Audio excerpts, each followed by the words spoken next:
Live from Orlando, Florida, you're now listening to the OZone Podcast, the voice of Orlando Magic fans. Join us every week for a unique fan perspective on all of the latest Magic news and updates. The show starts now.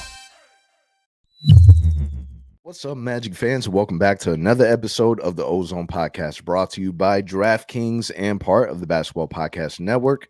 We're your hosts, Al, myself, Anthony. Today is Friday, March 4th. What's up, Al? What's going on? What's up, man? In today's episode, we're going to talk about it's here, the arrival, the return, Markelle Fultz.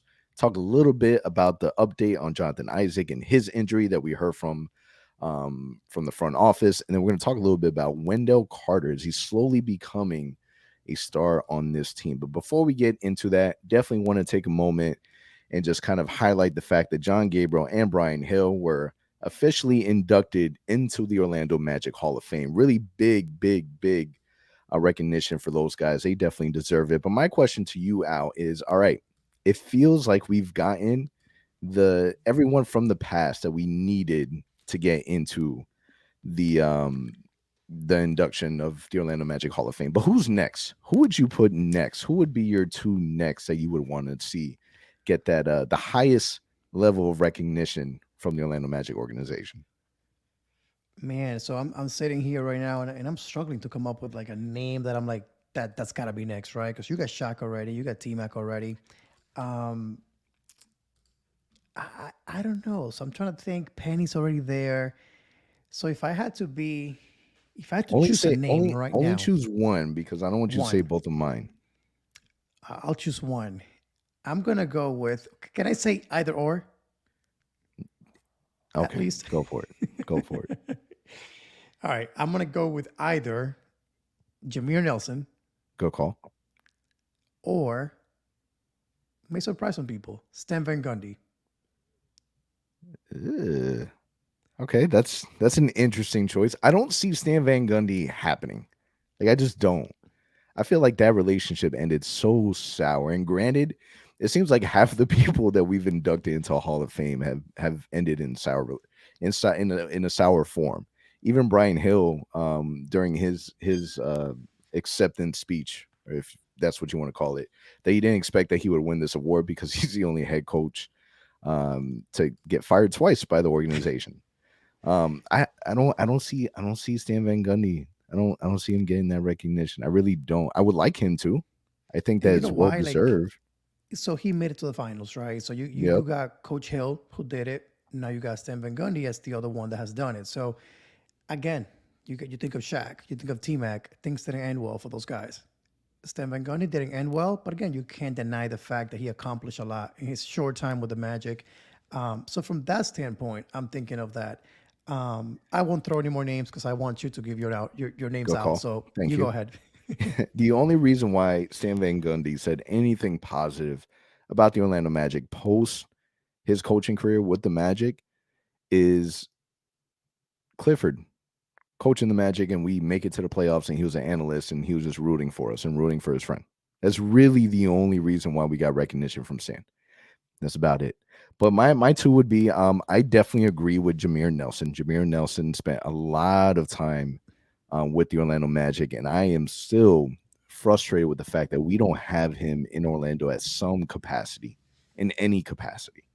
Like this dude was everything to us, and I definitely feel like he deserves that recognition. But another name that I'm going to throw out there is, I think it's time for Hito to get his flowers. Hito Turkoglu would be my second one. And I think that we've already gone past the different eras, and I think that it's now time to recognize, the second finals run with the Orlando Magic, and Hito would definitely be my pick. It's funny you say that because Jameer first, then Hito. That was my third name in line, but I'm like, I'm not going to go there because I figured you would go there. You might even go as far as maybe Rashard Lewis getting a shot, but before that, I would say Dwight Howard, but he's still active, so you cannot go there yet. But I think Dwight Howard would be the logic name that would have to go next if he was retired. But then again, things didn't end very well. But then again, the Magic find a way to make up with these guys down the Yeah, and road. there And I and there's think, no way, there's no way around it. Like, 100% Dwight Howard will be there. 100%. There's no way around it. I just I feel like it would just be an awkward situation. Like, it would be an extremely awkward situation. Like, I don't even know what that speech would sound like. I don't even know if he would take it serious. Like, I really don't know. Like, I was even surprised, like, Shaquille O'Neal accepted it, because he's a larger than life personality. But with Dwight Howard, it just ended so bad.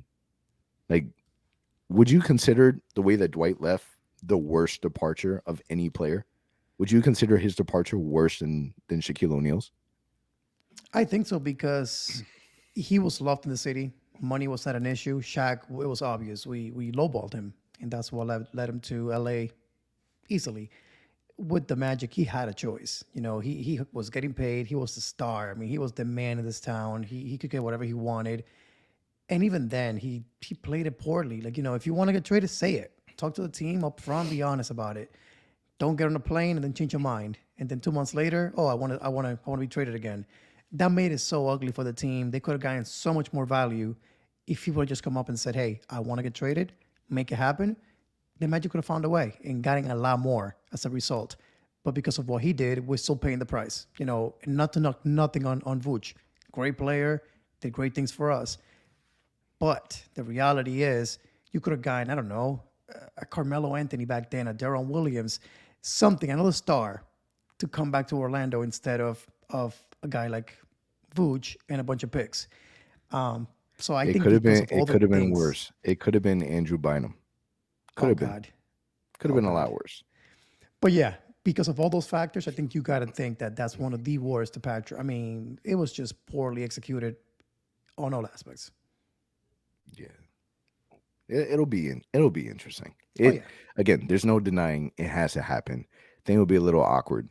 But I I I still stand on the fact that I'm glad that they found a way to recognize these individuals, but there has to be a point where the Magic are proud enough to be able to acknowledge their past history in the rafters, in the air, not just a little section that people walk past by.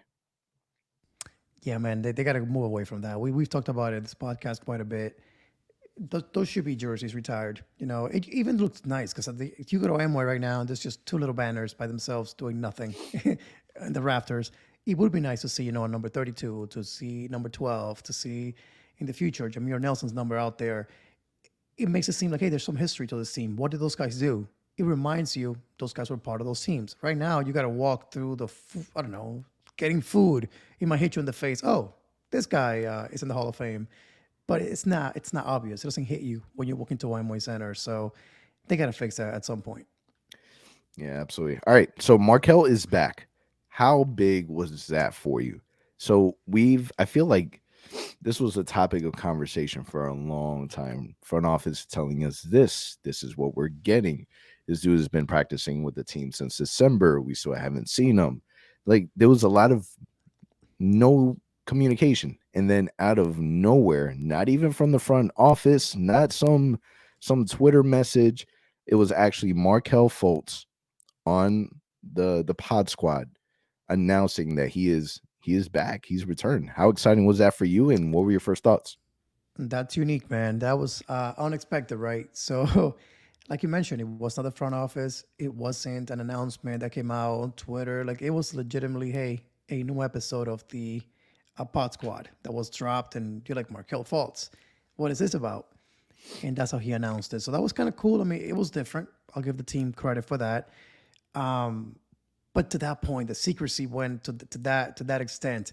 Because again, then that leads me to believe Dante knew since that Thursday or Friday, or Yep. and there was nothing leaked. But again, it made it interesting. On the court, man, it made it so exciting waiting for that Monday night, just knowing, hey, we're gonna have Markelle back. And as you guys know, if you listen to the show, I'm at the game that night. I got there super early. I upgraded my tickets to be behind the Magic bench. And it was just the excitement on the arena. You could feel it. Even though it was a Monday night game, which usually, if you go to Magic games, it's not a very exciting night to go to a game. It's usually not packed. against Indiana, it would have been a really boring game. But instead, the crowd was into it from the jump. I like the fact that Magic took their time to check in Markelle into the game. Yeah, that was They awesome. called the timeout. They're like, nope, don't go in yet. They fouled. And then you follow that up with Cole Anthony hugging him. It was just, again, the dynamics of it were awesome. And to top it off, he comes into the game and he performed at a high level. Yeah, he didn't drop 30, 20, but in his limited minutes, he did amazing things out there. You could see right away how he can make guys like Franz better, Wendell better, and just how easy the game comes to him. I mean, easily 12 points. Last night, 10 points. Like, he makes it look easy out there without even really trying. And the team needs that guy that can create. So it was exciting, and it will continue to be exciting over the next 19 games to end the season, because again, that's what this kid brings to the team. He was the former first pick in the draft for a reason. The talent is there. We'll see. How about you? What were your reaction? What were your thoughts when you first found out? I mean, first and foremost, kudos to his team for all, supporting him and wearing his shirt on the way to the game. Everyone's wearing a blue Markelle Fultz Orlando Magic t-shirt. So I thought that, that moment was awesome. You can really tell that Coach Mosley was really, really happy for Markelle. I mean, the dude gave him a massive hug before he went into the game and after. So there was a lot of excitement. One of the things that really stood out to me the most is that he is by far and wide our best point guard. And when I mean by, that stood out to me more, because we all kind of knew that already, but actually like really seeing that, it's crazy how this dude literally has the perfect balance of playing aggressive and getting his teammates involved. This dude's mid-range shot is just a reminder that it is absolutely lethal. The way that he's able to push the basketball is so fun to watch. The way that he's able to really find the open man in what seems like impossible situation is awing to watch. It is so much. Our style of basketball is so different with him on the floor that you forget that we needed that level of impact. I can't believe that we've been sitting on this jewel for so long, and it's finally here, because we've been waiting for a minute to be able to see this. And the number one player that you really see benefit from Markelle is Wendell Carter. Wendell Carter is loving playing with Markelle, boy, and it is awesome, because Wendell was already playing good, but now the attention is off on Wendell. Everyone's focused on Markelle because he's so crafty, being able to penetrate the basketball. He's so crafty with his ball handling. His mid range, you have to respect it, and his shot looks amazing. Like, his shot looks really, really good. I know that there's a lot of talk in the difference of what his shooting looks like from a mid range and a 3-point shot, but from what I've seen, how can you not be excited that Markelle's back? Yeah. And I mean, I think it was John Hammond on a radio interview this week that said, possibly one of the MVPs this season, DeMar DeRozan, is one of those guys that a 3-point shot is not a threat. He's a mid-range killer. He goes to the basket and kills you inside. So it can be done. You can be an effective player, even in today's NBA, without that 3-point shot. And the cool thing that I heard in the interview is John Hammond saying he is working on a 3-point shot. We fully expect that form to get there as he continues to work on that range. Now, me and you thought, hey, his knee injury last season, he's going to have a whole year to work on that 3-point shot. The reality is, so if you think about it, you really can't be jumping up and down like you normally would in a 3-point shot when you have a torn ACL. So I think as much as he wanted to work on the 3-point shot, he really couldn't, maybe. But that mid-range form, like you said, I'm not going to say it's back to the Washington days. I'm not 100% sure there, but it is much better than years past. I mean, he's bringing it up. He's really elevating. Like, his arms go up. They don't push forward. Last season, if you look at his jump shot, even mid-range, it was a little push shot. It wasn't really that. It was a push shot. It was right in front of his face. It just looked really awkward. Really, really awkward. And then with his height too, at 6'4", backing up smaller guards, a little fadeaway with this new shooting form, killer. Like, you can't stop it. And I mean, the numbers are there. 5 for 7 from the field in his first game, 5 out of 6 in his second game. I mean, he's missed 2 shots in 13 tries. So he is getting to the basket at will, like he always has, and he is hitting the mid-range shot really, really well. What about his free throw form? I was at the arena watching the game, so I didn't get a good look at it, but you were at home possibly watching it. Free throw form wise, what were your thoughts on that? Man, I didn't think it was too bad. Listen, I think that we all expected something. We expected something from Markelle Fultz. And I think that whatever that something is to you personally, he exceeded that. I Mm-hmm. thought that I honestly I had very, very little expectations. I didn't think that he was gonna do much. He didn't score a crazy amount of points. Uh, he had what, maybe one turnover the first game, four turnovers the second game. Whether his free throw form looked good or his 3-point form doesn't look good, it's if we eliminate the shooting, he's still our best point guard by far. You know, I remember early on when we first got Markelle Fultz, people were comparing him to Elfrid Payton, saying, "Oh, here we go, we got another point guard that can't shoot." But this dude is not nowhere near the same. Like the amount of calm that this guy brings and the amount of creativity that he brings, it's crazy. It's Cole Anthony is a very, very good player, and I don't want to get that twisted. He's a very, very good player. You know, he's kind of simmered down a little bit in comparison to the start of the year, but Markelle Fultz is just far and wide a way better player. And granted, even with injuries, he's been in the NBA longer. Um, m- we find like I honestly I feel like we finally got a real true point guard, and nobody's going to take that from him. How many more games? How many more games do you think it will take until we actually have this man in the starting lineup? I mean, I think it depends. It depends on the whole tanking situation. If you say to yourself, we're okay with just losing, which we'll talk about in a few minutes, I think that we may not see him at all in the starting lineup this season. They might play super careful and keep him at 15, 20 minutes a night the rest of the way. There's no Who way. knows? 20 games, 20 Wouldn't games. surprise me. I But so minute restrictions. You think that he'll be minute restrictions 16 to 18 minutes a game for the next end of the season? I look at it like Clay Thompson. Clay Thompson just got bumped up to 30 minutes a few days ago, actually, a few weeks ago, maybe. And he's been back for a good maybe month and a half. So Markelle, you might see maybe the last 10 games of the season where he gets bumped up to 20, 25. And at that point, I can see him starting. But then again, the rotation, the way it's going to work is he's a starter, but in reality, he's going to be shuffling a lot to make those minutes work. I don't know. Again, my mind is really set on the Magic really want to end up with one of the top three worst records. They really want to secure that top five pick. So that may impact what we see from They're Markelle. finding ways to do it creatively. They're finding ways to do it. It's special. That's for sure. Now, recently with Brandon Kravitz on In the Zone, we got a little update from Jonathan Isaac. So during this interview with John Hammond, the general manager, he had this to say: "No expectations either way. We're trying to keep Jonathan ready physically, keeping Jonathan ready mentally. He's committed to the medical staff, and they're committed to him."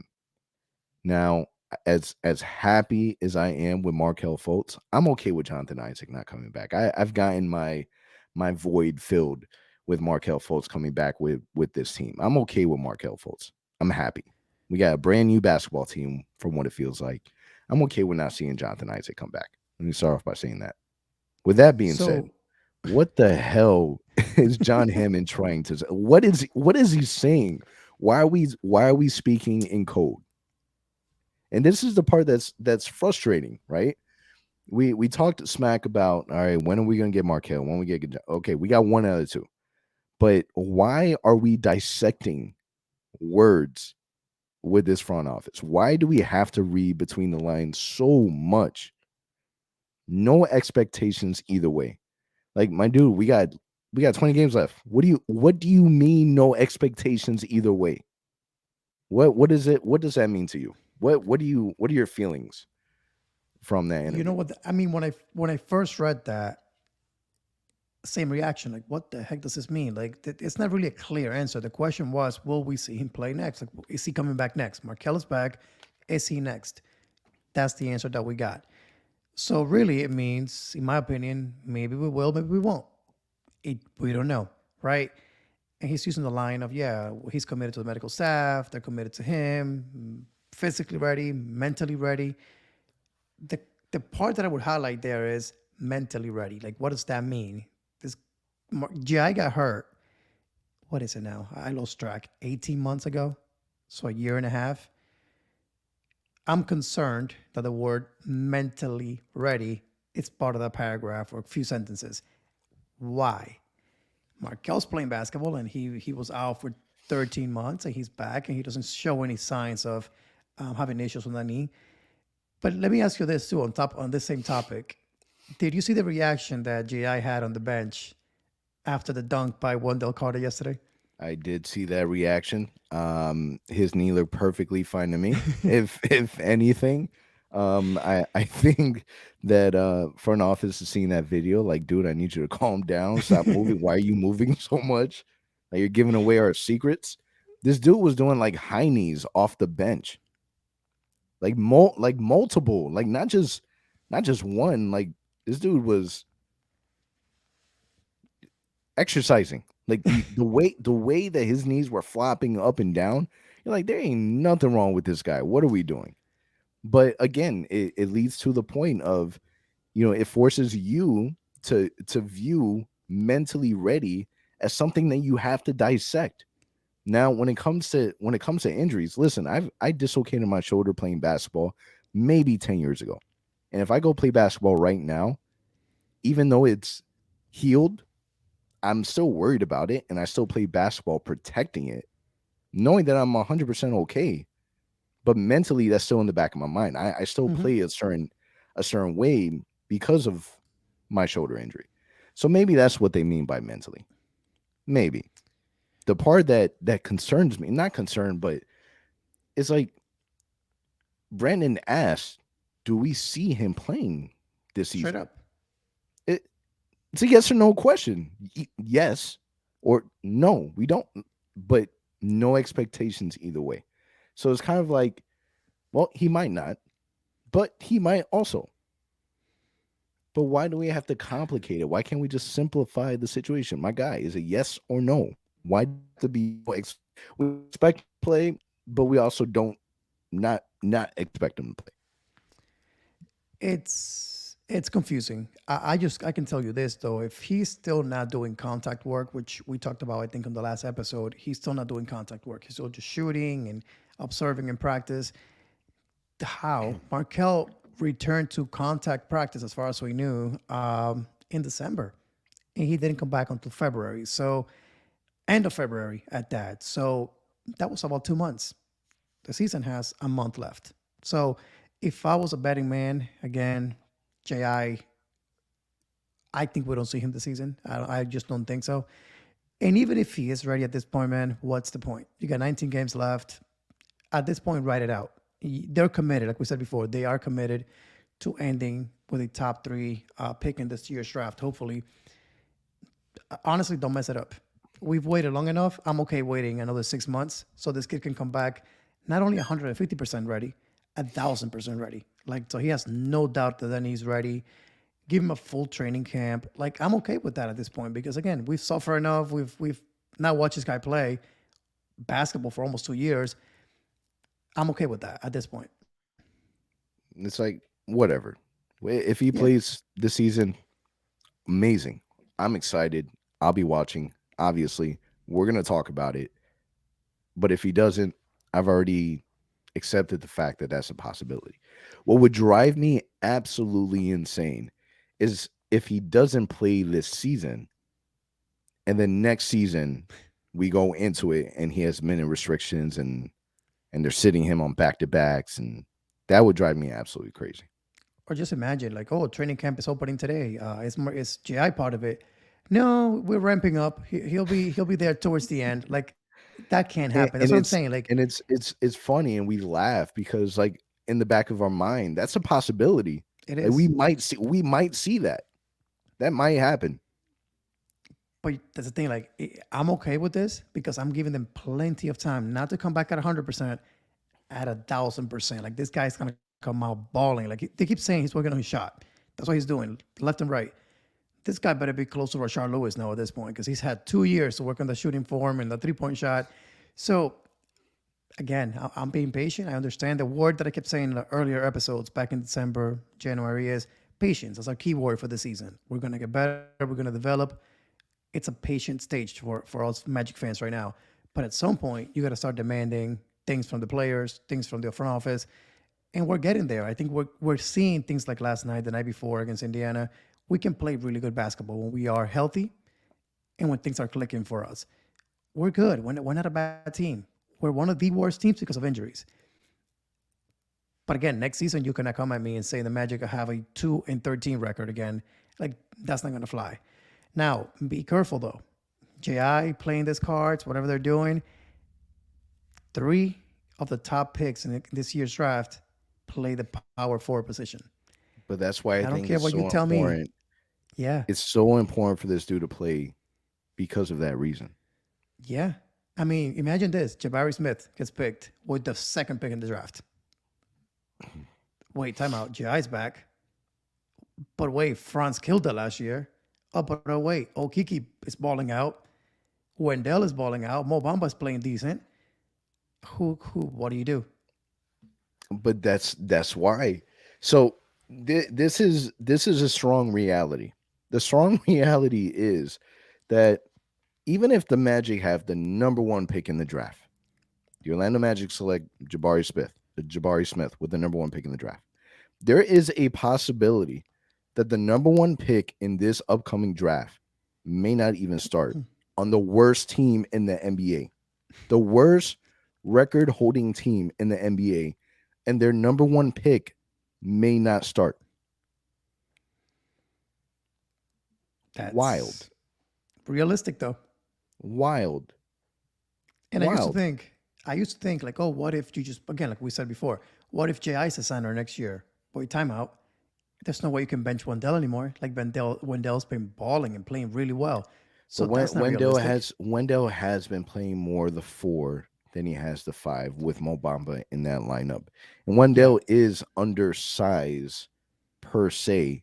And I don't know. I really have no idea. So like, for example, Wendell and Jonathan Isaac, they would fit perfectly together.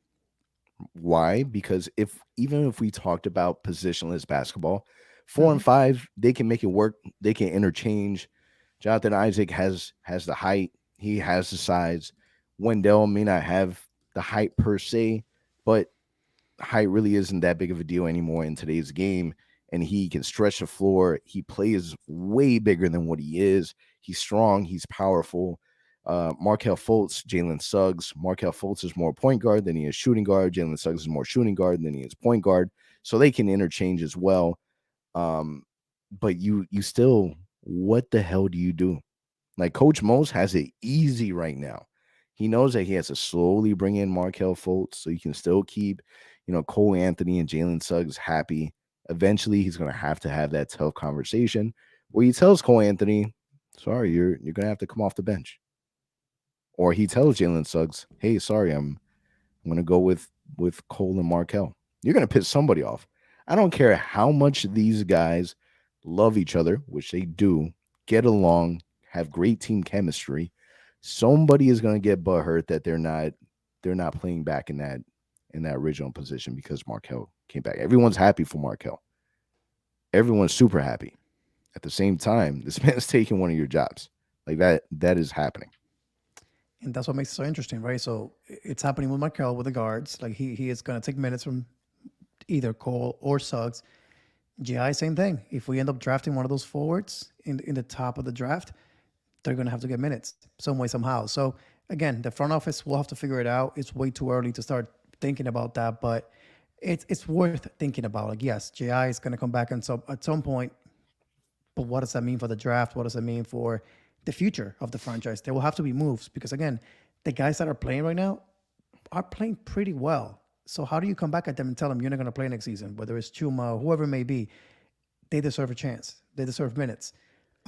Ideally, what this proves is these guys are NBA players. These guys do have enough talent and potential to get traded in a package maybe and acquire a really good player.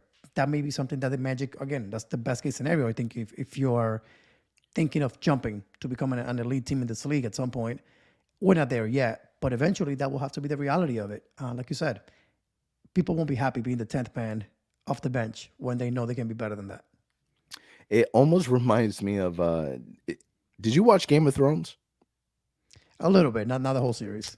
What is wrong with you? You got to watch I the got to. whole entire thing. You got to get started on that. It's been over for a long. Anyways, the issue with Game of Thrones, and one of the biggest advice I would give anyone, is that you don't fall in love with characters, because all your characters end up dying. The problem with the Orlando Magic right now is the season is being used to be able to watch these players to find out who exactly fits and who doesn't. Mm-hmm. My advice would be, don't fall in love with any of the players, because I foresee changes happening. You can't make everyone happy. So whether that be Cole, whether that be RJ Hampton, you kind of already get the sense of who the main guys are. I get the sense that Franz ain't going nowhere. Suggs ain't going nowhere. Markelle Fultz ain't going nowhere. And confidently, I think I'm stopping there. Confidently. Yeah. I don't have, huh? Wendell. Oh, excuse me. Yes. Sorry. Wendell. We'll add Wendell. Wendell deserves our respect, and he deserves to be a part of that list in terms of core, I would say. Mm-hmm. I don't have confidence with anybody else. I wouldn't be shocked if Cole got moved. I wouldn't be shocked if RJ Hampton got moved. I don't want them to be moved, but I wouldn't be shocked, because eventually, the thing with Cole that kind of hurts a little bit. It's what he means. Like, this kid is a leader. Like, this kid has such a positive energy.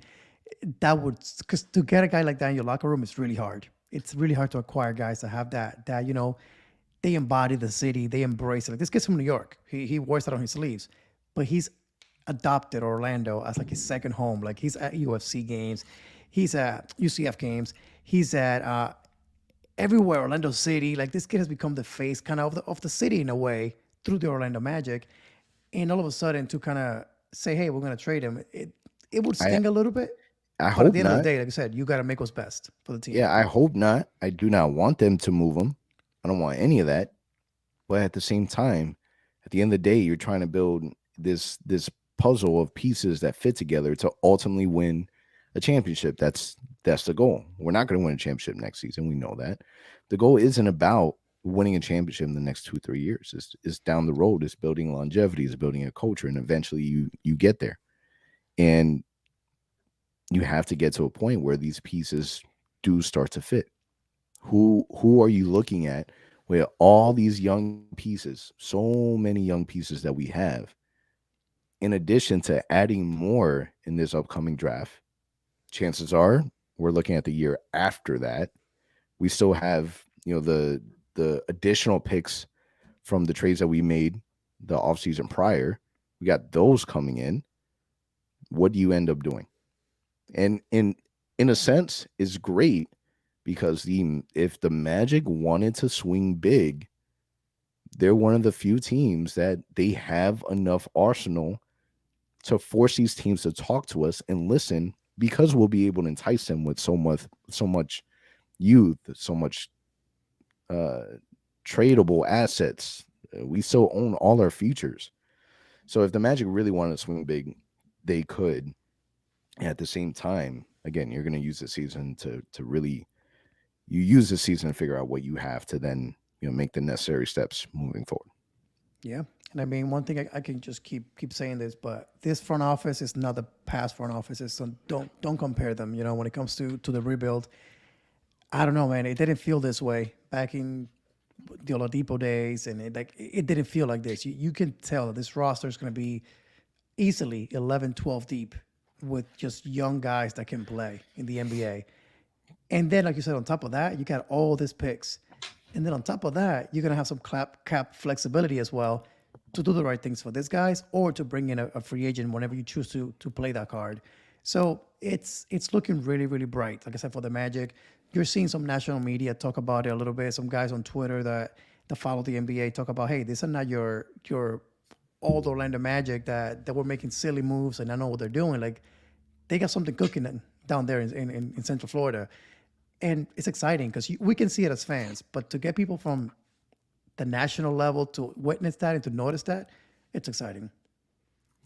Now, speaking of Wendell Carter, Wendell, he's slowly becoming a star right in front of our eyes. He's averaging what? 18 points, 11 rebounds, and shooting 60% for the month of February.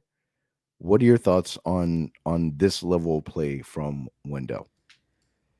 I got to tell you, man, when we traded for him initially, cool. Young guy, plays a center position, got picked one pick below Mo Bamba. I'm like, he's a wild card. Like, we don't know what we're getting with him. But he's been healthy. He's gotten stronger. He can shoot the three-point ball now. Like, that was not really part of his game before. And I'm going to surprise you. Like, this kid since January, if I had to throw a name out there, so Cole's played well this season, spotty at times. Franz played really well. Who do you think is leading the scoring in this team in points in 2022, if you had to guess? So since January 1st. Wendell. Right? I made it easy for you on that one. So Wendell Carter is leading the way for this team right now, which surprises me because in the games, you don't really notice that. Like, he's playing well, but not to lead the team in scoring. Like, I feel like Franz has done that more often, or Cole, or he's leading the team in scoring and averaging a double-double, like you said, 18 and 11 in February, but actually 14 and 10. So a double-double for the season as well. He surprised me, and he's getting better and better, more and more comfortable using his power against weaker centers. And it's fun to see. Like, he just puts his shoulder on them and just goes up straight up for the dunk, like time and time again. That's powerful. Like, we haven't had a center like that since really Dwight that can put a shoulder down and say, get out of my way, and throw it down on someone. But then also pump fake and demand that respect. Like, oh, I got to guard him on the three-point line. So this kid is evolving into a mix of, and not even close to Dwight by any means, but the strength that Dwight showed and the ability to hit a jump shot that Vucevic had. So it's kind of a cool mix between the two. He's a good passer, smart player, doesn't make too many mistakes. A little undersized for the center position, but again, with a guy like J.I. next to him, he's going to thrive no matter what. It's impressive. And it just makes that trade with the Bulls look so much better, man. I mean, to think that we got Wendell and Franz, we saved $20 million in cap space. And on top of that, we got a pick coming in 2023 on top of that. Crazy, crazy value. That's for sure. Yeah, in our interview with Iron Rainey, he was the trainer for Wendell Carter. He talked about it on our podcast, talking about how the biggest surprise that we're going to see with Wendell is his shooting ability. It's something that they spent a lot of time in this offseason working on, and it's clearly shown. Like, we're seeing that massive difference this season than we did, the little small sample size that we got last season. And he's playing really, really good basketball. I think that it's a fair comparison. He's strong enough to be able to body you down low, but he still has a little finesse where he can hit you with the mid-range. He can, pick and pop out and hit the shots behind the arc. So he's playing really, really good basketball inside and out. And what's a little weird also is that, or not weird, but he's really getting hit in the face a lot. Like, almost once, it feels like almost once a game, he's losing his glasses, or they end up breaking because he keeps getting hit in the face. But he even gives me like Horace Grant nostalgia just wearing the glasses. Like, it would look weird if he didn't have the glasses. So everything about Wendell, I'm really feeling right now, and I think that he's definitely going to be a big piece for us moving forward. 100%. Yeah, man, he's earned it. That's the thing with him. I'm gonna say, like, nothing's been given to this kid. Like, yeah, he became a starter right after the trade, and I was skeptical at first. I'm like, hey, why isn't Mo Bamba getting that start like at the beginning? And again, this kid has proved me wrong 100%. So I'll admit to that all day long. Again, this kid was always hurt in Chicago. He couldn't stay on the court. Didn't really show like that aggressiveness while he was there. But whatever we're doing here in Orlando is working, man. The confidence he has now, you can see he steps on the court, and I think he thinks now, like, I'm one of the best players on this court. I don't care who I'm playing against. I'm one of the best. It's impressive. So again, he's a double-double machine every single night. And it's fun to watch. It's fun to see this kid that, again, this kid's only 22 years old. Crazy. he's not 27. He's not 28. He's not even close to his prime, and he is balling. And then you said it. We got Markelle, and guess what? He's 23 years old, man. Like it's incredible how we look at these guys and we're like, oh, they've been in the league for 3, 4 years, 5 years. They're young as heck, man. Still, they're still babies. It's crazy. It's crazy. They're still babies. Their bodies are still growing in, and that's the crazy part, that they're not even scratching the surface of their prime. They still got a couple more years to that, and that needs to be the focus. We keep building, we keep developing, we find pieces that fit, and slowly but surely we take a look at the NBA Eastern Conference, and the conference, the standings that we see now is completely different than what it looked like last season. Teams that should be up there aren't up there, and teams that were down at the bottom are now all the way up. You got the Miami Heat, which was, to me, one of the surprising teams this season. They're number one in the NBA, or excuse me, number one in the East. You got Chicago that's up there also. Granted, they made moves this offseason, but offseason moves, we clearly see the difference of that being a factor on how these teams are adjusted, and how that impacts their level of play moving forward. So it's gonna be interesting. Now, my question to you, because we saw this, in the overtime game against Indiana, where we saw a little suspect things going on, a little tanking adjustments that were made. My question to you is, seeing the team win games when they earn it matter most than losing for the sake of getting slightly better odds in the NBA draft? What do you think is more important? So this is a big debate no matter where you go. If you go on Instagram, you look at all our comments on Orlando Magic HQ, you go on Twitter, you see a bunch of debate about this on Magic Twitter. My take is this, and I said this last night, when we were up 18 points, and it seemed like we were on our way to win 3 straight games, beating Houston, Indiana back to back. I'm enjoying this, man. Like, I don't know about you guys listening to us, driving to work or at home. It's fun, man. Like, I'm sick of the losing. I'm tired of seeing this team lose so many games due to injuries, due to so many things that just impacted us. It feels good, especially when it's at home and you're there in the arena enjoying it with all the Magic fans. So when it's earned and they've played well, the ball was moving so well last night. They were hitting threes. There was a dunking a bunch of times.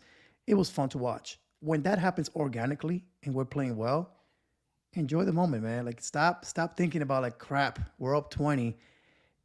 Damn it, Houston is losing. We're gonna fall to the second best odds instead of the first. You're gonna go crazy as a fan if you start thinking like that. So my thing is, if this team is developing to the level that it is showing, our young guys are becoming better. We still got JI out. Just by what we have, we're young enough and we're good enough. It shows some nights. Be happy for that. The lottery, it's a crapshoot. We saw it last year. You cannot control anything about it. Yes, you can give yourself better odds and you want to be top 5, sure. But even then, teams like Cleveland, Toronto, they jumped from outside the 5 and jumped up. So my thing is this, I'm enjoying it. If the team is playing at this high level because the team is developing, the chemistry, the young guys are getting better, that may mean almost as much as picking top 5, if you ask me. Because our guys that we already have that are 22, 20, 19, 23 are that good that they're beating really good teams in the NBA. Enjoy that. And also, for a second, look at the schedule. It ain't pretty what's coming up in the next week and a half. Got Phoenix, Brooklyn, I think you got Philly. It's not pretty. So we're not going to win a lot of games coming up here. So those nights that you are winning by 18 against a bad team, enjoy it. Like, again, I don't think it's going to play that much of a factor at the end of the day. So if you ask me, let the winning organically happen. If you lose, you still win. That sounds great. It really sounds great. I feel motivated. I really do. Until we're one pick away from drafting Luka, until we're one pick away from drafting, Trae Young. I think for me, I don't want us to lose on purpose. Like, none of the players are losing on purpose. They're not. Coach Moses making some interesting, substitutions where we have Schofield in prime time minutes. Those things are questionable, right? At the same time, I feel like we just need to make sure that we have, at least one of the bottom three, because of the way that the NBA draft lottery is set up, we all get the same percentages. Still a little weird because you have, Detroit and Houston, that somehow they made it into the top three and we didn't. And we were the three worst teams in the NBA. So it's a crapshoot. I agree with you. But it makes me feel better knowing that we have the worst record in the NBA when it comes to draft time. But the reason why I feel that way is because I've always believed that, all it takes is one player to be able to change a franchise. That's it. When Dwayne Wade drafted by Miami, Shaquille O'Neal looked at him and said, I want to play with that guy. Completely changed the trajectory of that team. So it's one of those things where, I don't want us to lose because that's not fun, but I also see the importance of it.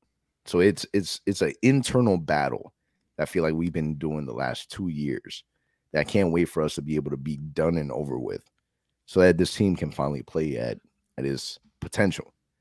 And hopefully one of these players that we end up drafting ends up being that guy for us because we desperately need it.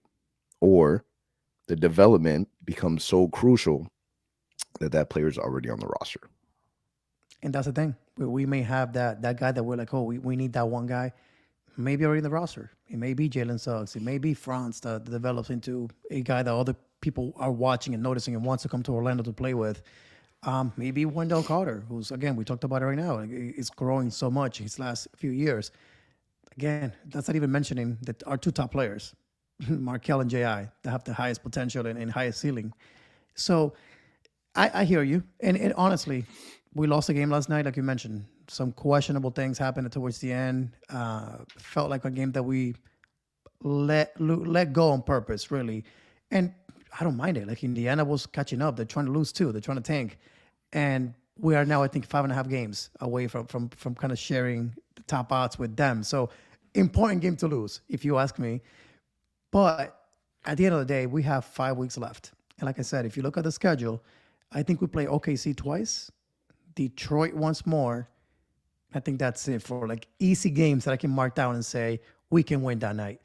Everything else is games that are against playoff teams that are looking to win and make the playoffs. I think Sacramento's one of those teams too that we're playing, but they're trying to make the play-in tournament. The Pelicans too. So we don't really have like gimmies anymore, except those 3 games. So I think we'll end up what we thought. We're going to end up with about 20 wins, if you ask me. And that may be good enough to be a top 3 or top 3 odds for a top pick in the draft.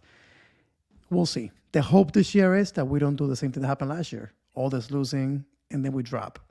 Because I think if you ask me right now, there are about 3 players in this draft, and you're like, man, 4 really, that you're like, man, if you can land that guy, like, they may not be superstars, but they're going to make your team better.